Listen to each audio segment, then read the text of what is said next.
Always a delight to know you could join us on the news at 10 on NTA News 24. We are reaching you live from Abuja. I am Vivian Ezadefi. Federal government signs $27.3 million agreement to set up an LNG project from Abuja. An LNG project in Ajokuta, Kogi State, aimed at expanding CNG infrastructure.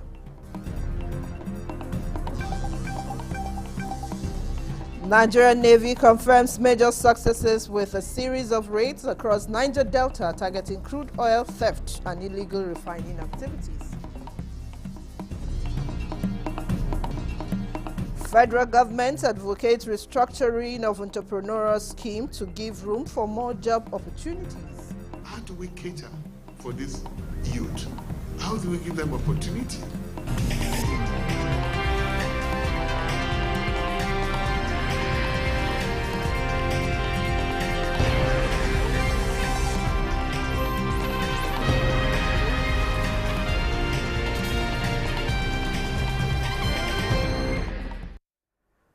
The presidential initiative on compressed natural gas has taken a 25% stake in LNG Arite, a mini LNG plant in Ajokuta, Kogi State. Director and Chief Executive of PSCNG, Michael Oluwabemi, is optimistic that the strategic partnership underscores Nigeria's commitment on enhancing its gas resources for national development.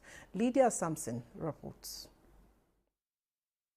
Of putting pen to paper seals a partnership which aims to bolster CNG supply to the far north and other underserved communities.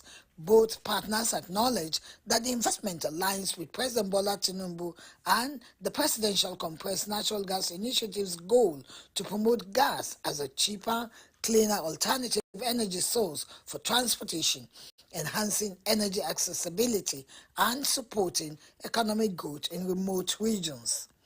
To transform that liquefied natural gas to compressed natural gas that can be utilized by our power plants as well as our vehicles and other industries. So this is about industrialization at first instance. The many industries across the north, from textile to agriculture to processing to manufacturing, will benefit hugely from this project. Part of what we're doing is then saying, how do we take it from where it originates to where it needs to be used? So that gas can be used for mobility CNG, which is cleaner, cheaper gas. It can be used for industrialization, used for power, used to grow our economy generally.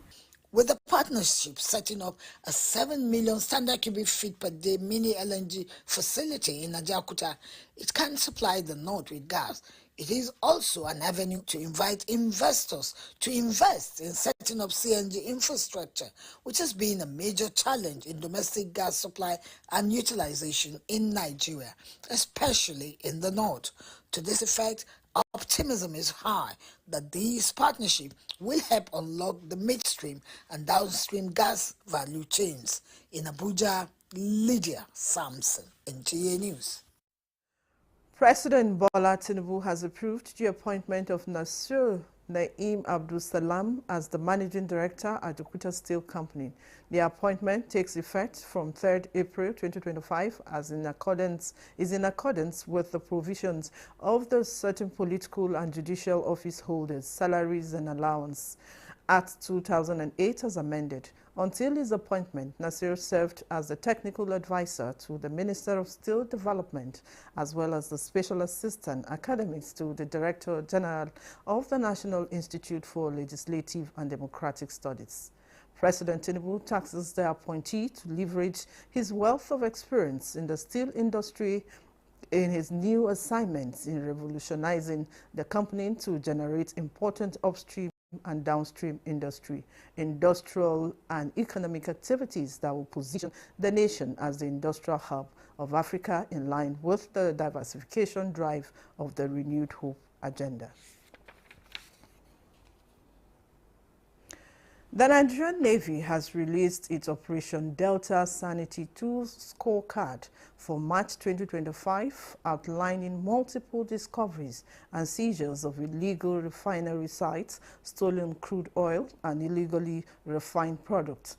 Notable seizures include a large wooden boat with 100,000 liters of crude oil in Ondo State and a sea-going vessel, MFT Ologun 8, with IMO registration number 8778275, with illegal arms and ammunition intercepted in Bayelsa State.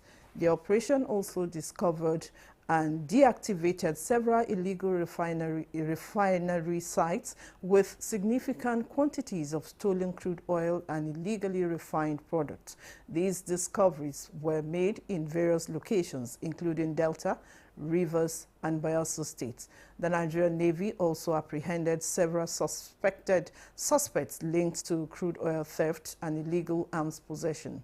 The Chief of the Naval Staff, Vice Admiral Emmanuel Ogala, reiterates the Nigerian Navy's commitment to intensifying its operations to support Nigerians' economic activities and improve crude oil production.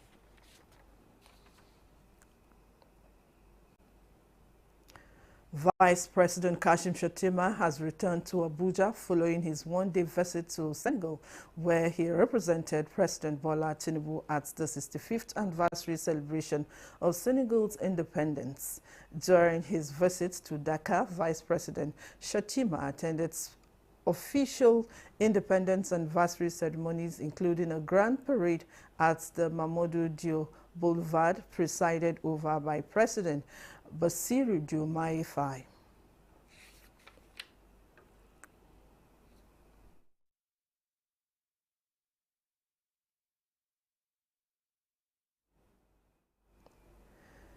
Issues of tracking progress of international students and verification for National Youth Service will soon be a thing of the past, as the Director General of NYSC, Brigadier General Olukunle Olusheye Nafiu, is collaborating with the Ministry of Education to ensure a seamless implementation of the process. Zenred Dinmon reports that while discussing critical reforms ongoing in the service with the Minister of Education, the DG said issues of online learners, mobilizations, and appeals from non-accredited university still constitute a challenge. The minister commended the new process of mobilizing candidates for the National Youth Service Corps, as he also advocates the restructuring and fortification of the entrepreneurial scheme to give room for more job opportunities.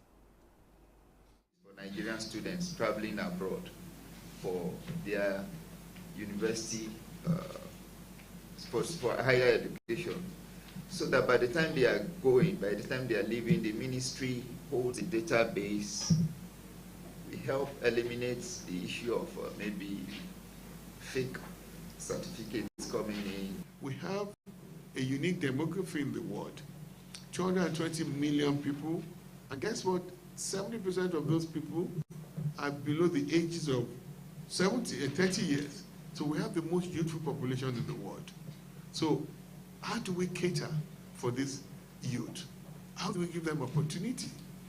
Doing the same thing that we did 30, 40 years ago will not cut it. This development, both parties agree, demonstrates the government's commitment to improving the NYSC program and addressing the challenges facing Nigerians' education sector, as they pledged a stronger collaboration.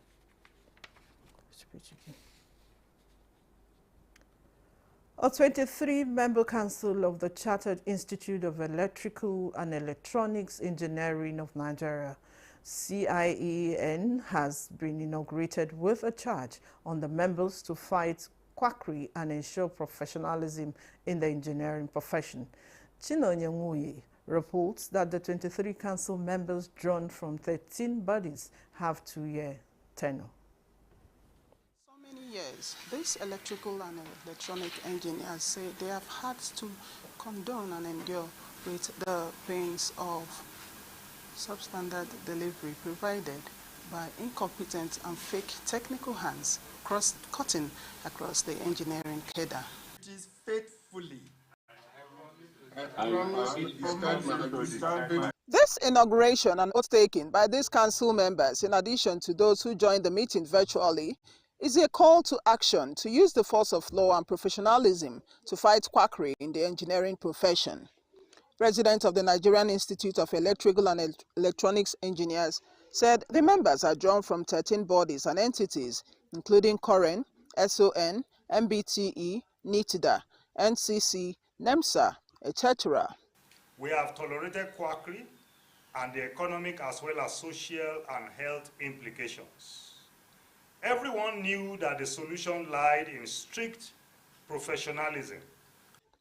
Usman Momo, who is also a council member, speaks on the challenges of system regulation. We are vast. You have power, you have communication, you have instrumentation, you have avionics, so it's vast. So, and we've all come together to say, yes, we want to take electrical engineering back and bring back the standard, the regulation, the professionalism that it has always been. A website and a logo has been designed for electrical and electronic engineering. To hit the ground running, some recommendations have been made to the council, and they include the need to map out a master plan for office setup, membership registration, and creation of organs of the Chartered Institute that will implement their policies. In Abuja, Chinenye Nwoye, NTA News. As part of commitments by Savicom to ensure customers and other service off-takers receive satisfactory services, the agency has put together a sensitization workshop in Abuja to equip service providers with requisite skills of handling feedbacks and complaints from customers. Kenneth Nani has more. The experiences being shared here are more of complaints of diverse nature coming from service off-takers of different ministries, departments and agencies of government. Explanations are also being provided on how service providers could handle such situations and ensure that feedback is collected from customers, especially when their complaints have been addressed. Because it will build trust between the service provider and the MDAs. And it will also assist the MDAs for them to know where there are challenges and where they need to beam their searchlight, and also ensure that all citizens are served in a timely, fair and transparent manner. Those we serve are stakeholders. They have the right to complain. And so this is working to ensure that we manage their complaints, sometimes commendations, effectively. The essence of all of these, Savicom says, is to crown the customer king.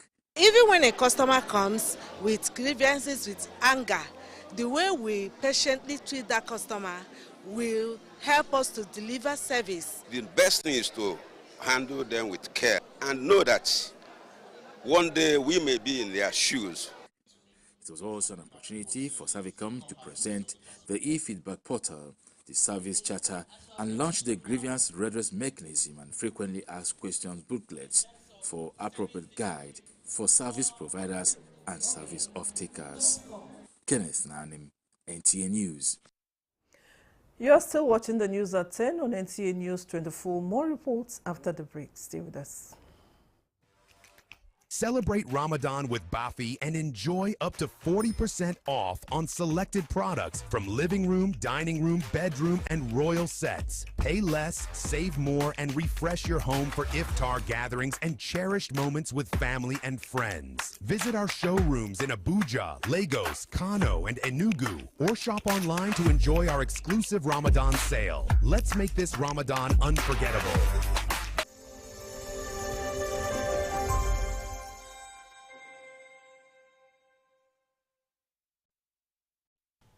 I am Oluremi Tinubu, the global and national Stop TB champion.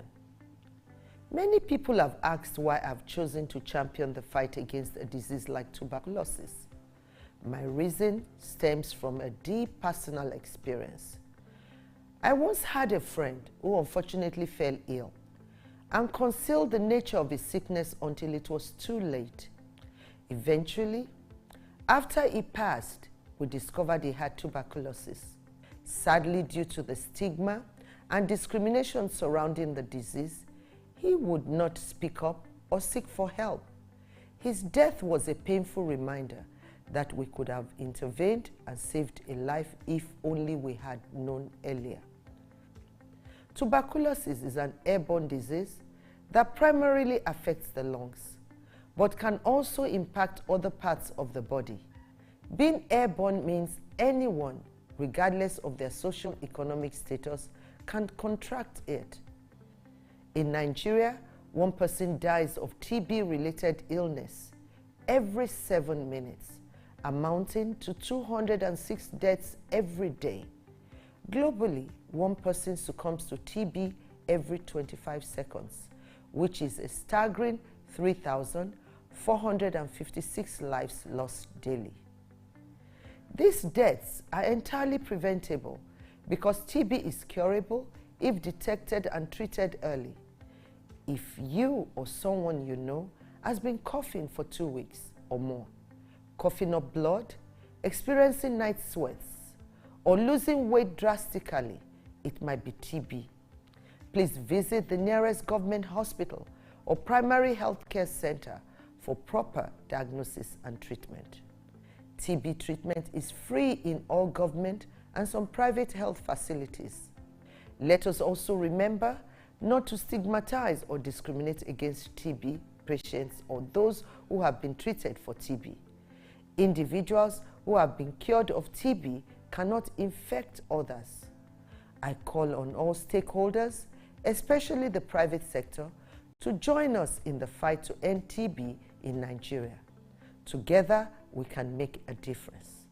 Remember, TB anywhere is TB everywhere.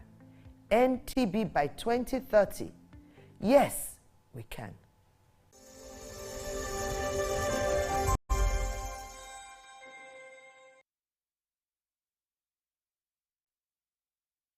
Welcome back. The FCT Minister Ezonwonye Sonwike says his administration will continue to support small, medium and large-scale businesses in the FCT as a way of bringing socio-economic prosperity for all residents. The minister, represented by Minister of State Dr. Maria Mahmood, stated this during the inauguration of the Utako Green Solar-Powered Markets built by its holding agency in Abuja. Abdullahi Ajia has the details. The commitment to drive business and investment to a higher level under the current leadership of the FCT administration through the Abuja Investments Company Limited has facilitated the construction of the Utako Green Solar Energy Farmers Market. This additional facility fulfills the visionary leadership of the FCT minister, aligning with President Tinubu's renewed socio-economic policy direction. This initiative reflects our shared vision for a sustainable, inclusive, and resilient economy. On that support of our local farmers, empowers small-scale agribusinesses and ensure the quality produce is readily accessible to every resident of FCT. Today, we are not only commissioning a market, we are unveiling a hub of economic empowerment, a center of agricultural excellence. Attracting investments that boost trade and economic activities with greater prospects for Nigerians is always the target for the holding agency, according to the group managing director of the Abuja Investments Company Limited. She believes the Utako Farmers Market will support agriculture and food security through food supply chain. We at AICM embarked on this project because it combines sustainability and modern eco-friendly practices that creates a market that benefits farmers, traders, and the FCT residents. The inaugurated facility, arguably the first clean renewable energy powered market, spans 300 square meters, featuring 50 lock-up shops, 7 warehouses, and affordable open shops for sale and rent. Operating the shops will be cheaper for those that would, invest in buying over or owning or renting, as the case may be. So you can see that it has convenience, even takes care of the physically challenged. Stakeholders across board appreciate the milestone achieved by the Abuja Investments Company Limited. In Abuja, Abdullahi Ajia, NTA News. South Zonal Secretary of the People's Democratic Party, George Turner, has clarified that the proposed April 12, 2025 Solidarity Rally in Bayelsa State is an opportunity to thank President Bola Ahmed Tinubu for appointing several Bayelsa natives into key government roles. Turner, at a media briefing in Abuja, disclosed that the gathering is being hosted by a group called New Associates and is meant to launch the Bayelsa State chapter of the group in support of President Bola Tinubu and FCT Minister Nyesom Wike for putting the country on the right trajectory.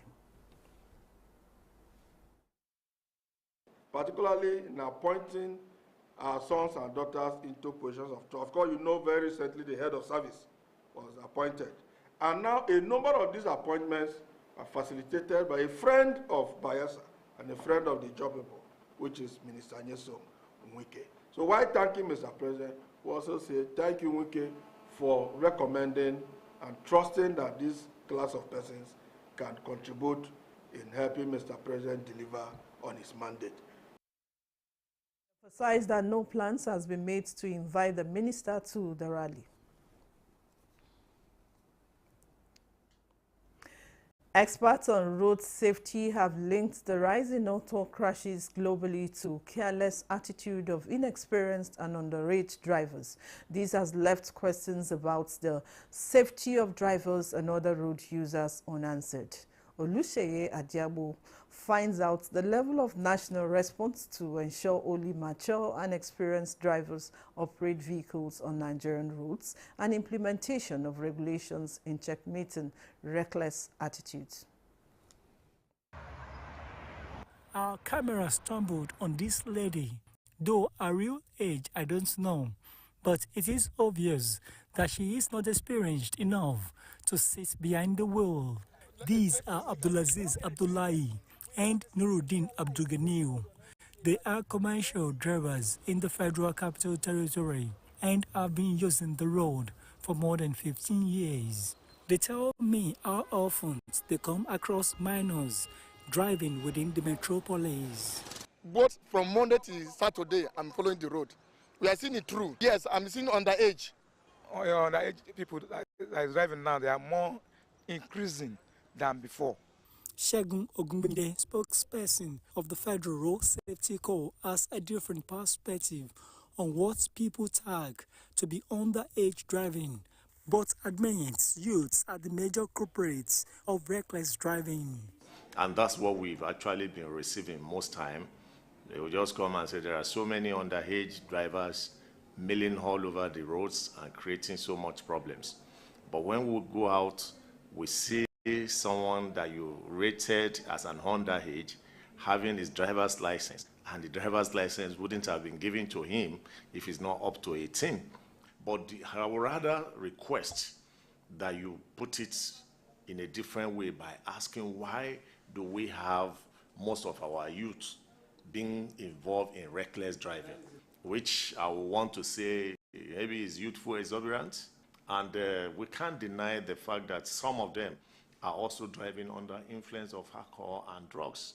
In a UNICEF document, road traffic injuries are the leading causes of death among children and young adults aged 5 to 29 years. The FRSA spokesperson rules out the stringent measures in Nigeria to stop underage driving. Before you can even qualify to make payment, you must have gone through the driving school establishment where they cannot even allow you to go through the rudiment of training without confirming that you are above 18 years. And when it gets to VIS, it's also believed that VIS must also have confirmed that this person being presented to them for proficiency test is also not an underage before it comes to FRSC for capturing. And in the process of capturing, we get your thumbprints, we get your age, your facial look, and everything. So for you to compromise that process, it takes a while. Busy Kazim, proprietor of a driving school who has been into road management for more than 3 decades, gives recommendations to correct the wrongs. Parents should be aware that there are hazards and there are risks involved in allowing their wards to actually drive before 18. And they should equally be watchful, because most of the time, these children even steal their keys and take their vehicles out, and it's not proper. And we're equally recommending that FRSC should not even be giving them citation only. They should not be giving them ticket. Once they are known to be underage, the vehicle should be impounded, and there must be proper education. The traffic situation of every environment tells more of how organized that society will be. In Abuja, Olusheye Adiagbo, NTA News. And that concludes the news at 10 on NTA News 24. Thanks for watching. I am Vivian Izadifi. Do remember to join us at the top of the hour for the news updates. See you then.